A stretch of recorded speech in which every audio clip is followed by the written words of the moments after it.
അലൈക്കും വറഹ്മത്തുള്ളാഹി വബറകാതുഹു. പ്രിയമുള്ളവരെ, ഒരാൾ മരിക്കുന്ന സമയത്ത്, അദ്ദേഹത്തിൻ്റെ അന്ത്യസമയത്ത് തൻ്റെ ഒറ്റപ്പെട്ടവർക്ക് നൽകുന്ന ഉപദേശം അത് എത്രത്തോളം ഗൗരവമുള്ളതായിരിക്കും. അള്ളാഹുവിൻ്റെ റസൂൽ സ്വല്ലല്ലാഹു അലൈഹി വസല്ലം അവിടെ നിന്ന് വഫാത്തിൻ്റെ സമയത്ത് മഹദി ആയിഷയുടെ മടിയിൽ കിടന്നുകൊണ്ട് പറഞ്ഞ കാര്യമാണ്, ലഅനല്ലാഹു വലൽ യഹൂദ വന്നസാറ.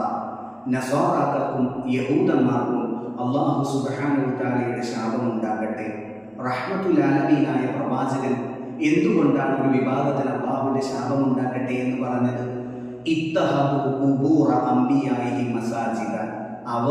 അവരിലേക്ക് തൗഹീദ് പറഞ്ഞു കൊടുക്കുവാൻ വേണ്ടി, തൗഹീദിലേക്ക് ക്ഷണിക്കുവാൻ വേണ്ടി നിയോഗിക്കപ്പെട്ട അമ്പിയാക്കളുടെ കബറിടങ്ങൾ സുജൂദ് ചെയ്യുന്ന കേന്ദ്രങ്ങളാക്കി, ഇതുപോലെ കബറുകൾ കെട്ടിപ്പൊക്കി നേർച്ചയും പൂരവും ഉത്സവവുമായി ആഘോഷിക്കുന്ന കേന്ദ്രങ്ങളാക്കി എന്നുള്ളതാണ്. എന്നിട്ട് പറഞ്ഞു, അലാ ഫഇന്നി അൻഹാകും അൻ ദാലി. അറിയണം നിങ്ങൾ, ഞാൻ നിങ്ങൾക്ക് ഈ കാര്യം വിരോധിക്കുകയാണ്, നിങ്ങൾ ഇങ്ങനെ ചെയ്യാൻ പാടില്ല. എന്നിട്ട് അള്ളാഹുവിൻ്റെ സൃഷ്ടികളിൽ വെച്ച് ഏറ്റവും മോശക്കാരായ നികൃഷ്ടരായ ആളുകളെ കുറിച്ച് റസൂൽ നമ്മെ പഠിപ്പിച്ചു. ഉലൈക ശിറാറുൽ ഖൽഖി ഇൻദല്ലാഹ്.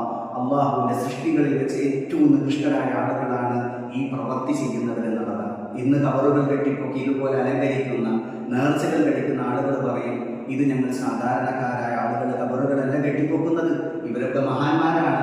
എന്നാൽ അള്ളാഹുവിൻ്റെ റസൂൽ അള്ളാഹുവിൻ്റെ ശാപം ഉണ്ടാകട്ടെ എന്ന് പറഞ്ഞ ആളുകൾ അവരാരുടെ കബറുകളാണ് കെട്ടിപ്പൊക്കിയിരുന്നത്? സാധാരണക്കാരുടെ കബറുകളല്ല, അവരിലേക്ക് തൗഹീദ് പറയാൻ വേണ്ടി നിയോഗിക്കപ്പെട്ട അമ്പിയാക്കളുടെ കബറുകളായിരുന്നു.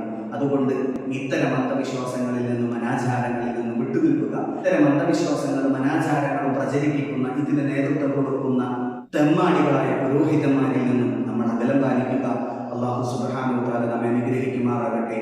അസ്സലാമു അലൈക്കും വറഹ്മത്തുള്ളാഹി വബറകാതുഹു.